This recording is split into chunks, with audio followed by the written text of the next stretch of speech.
പരിശുദ്ധ റമളാൻ മാസം വിശുദ്ധ ഖുർആനിന്റെ അവതരണവും വ്രതശുദ്ധിയും അതുപോലെ ഇഅ്തികാഫിന്റെയും ആർദ്രതയുടെയും സഹനത്തിന്റെയും സഹാനുഭൂതിയുടെയും ഒക്കെ മാസമാണ് എന്നതിനപ്പുറം പരിശുദ്ധ റമളാൻ മാസം ഏറ്റവും വലിയ ഒരു ധർമ്മസമരം നടന്ന പരിശുദ്ധമായ ബദർ നടന്ന ഒരു മാസമാണ് പരിശുദ്ധ റമളാൻ.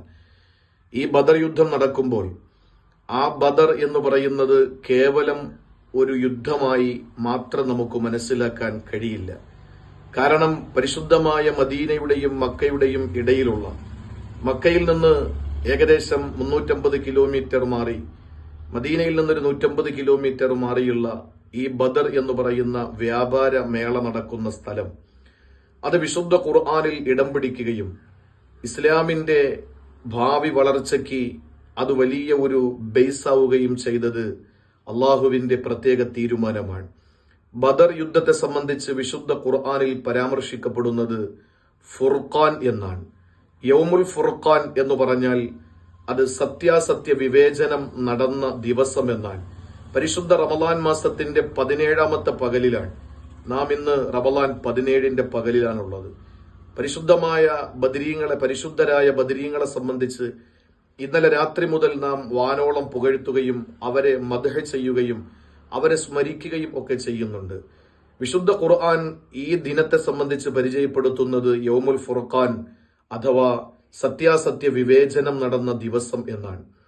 ഇതേപോലെ മറ്റൊരു പദം അഥവാ ഫുർഖാൻ എന്ന് പറയുന്നത് ഇസ്ലാമിൽ വിശുദ്ധ ഖുർആന് വേണ്ടിയിട്ടാണ്. ആ ഖുർആനിന് മറ്റൊരു പേരുള്ളത് ഫുർഖാൻ എന്നാണ്. ഫുർഖാൻ എന്ന് പറഞ്ഞാൽ ഖുർആൻ സത്യാസത്യ വിവേചനം നടത്തുന്നതാണ്. ഇസ്ലാമിക ചരിത്രത്തിൽ പിന്നീട് സമാനമായി പരാമർശിക്കപ്പെടുന്നത് ഉമറുൽ ഫാറൂഖ് തങ്ങളെ സംബന്ധിച്ചാണ്. ഉമർ തങ്ങൾ ഫാറൂഖാൻ, സത്യവും അസത്യവും തമ്മിൽ വേർതിരിച്ച ഒരു നായകനാണ്, ഒരു സഹാബിയാണ്, ഒരു യോദ്ധാവാണ്, ഒരു ഭരണാധികാരിയാണ്, ഒരു അമീറാണ്. അപ്പൊ ഇസ്ലാമിന്റെ ചരിത്രത്തിൽ വിശുദ്ധ ഖുർആനിന്റെ കാഴ്ചപ്പാടിൽ 3 സന്ദർഭങ്ങളിൽ അഥവാ ഒരു വ്യക്തി, ഒരു ദിവസം, അതേപോലെ ഒരു ഗ്രന്ഥം അത് ഫുർഖാൻ എന്നറിയപ്പെടുന്നുണ്ട് എങ്കിൽ അത് ഉമർ തങ്ങളും വിശുദ്ധ ഖുർആനും പിന്നീടുള്ളത് ഈ പറയപ്പെടുന്ന ബദറാൻ.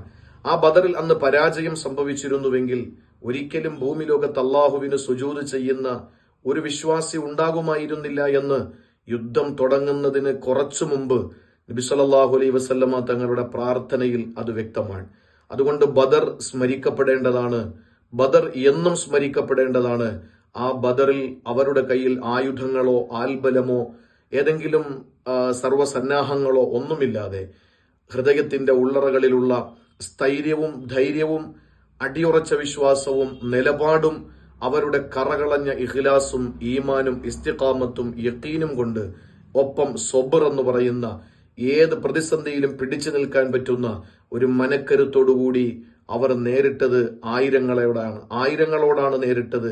ആയിരങ്ങളെ നേരിടുമ്പോൾ ആ ആയിരങ്ങളെയും അത്ഭുതകരമായി വിജയം വരിച്ച് ആ 1000 പേരെ കീഴ്പ്പെടുത്തിയിട്ട് വിജയശ്രീലാളിതരായി ഇസ്ലാമിന്റെ സംസ്ഥാപനത്തിനു വേണ്ടി പോരാട്ടത്തിന്റെ വീതിയിലിറങ്ങിയ ആ ബദരീങ്ങളുടെ സ്മരണയിലായി ഈ പരിശുദ്ധ റമളാൻ മാസത്തിന്റെ 17ാമത്തെ പകൽ നമുക്ക് മാറ്റേണ്ടതുണ്ട്.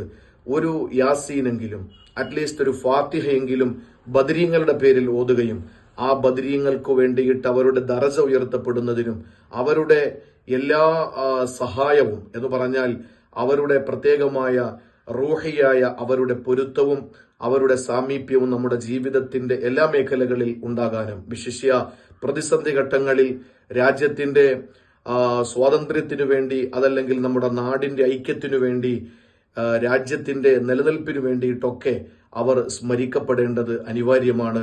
പ്രാർത്ഥനയിൽ അവരെയും അവർ കാരണമായി നമുക്ക് കിട്ടിയ വിശുദ്ധ ദീനിനോടുള്ള നന്ദിയായി നാം നമുക്ക് വേണ്ടിയും പ്രാർത്ഥിക്കേണ്ട ഒരു ദിവസമാണ്.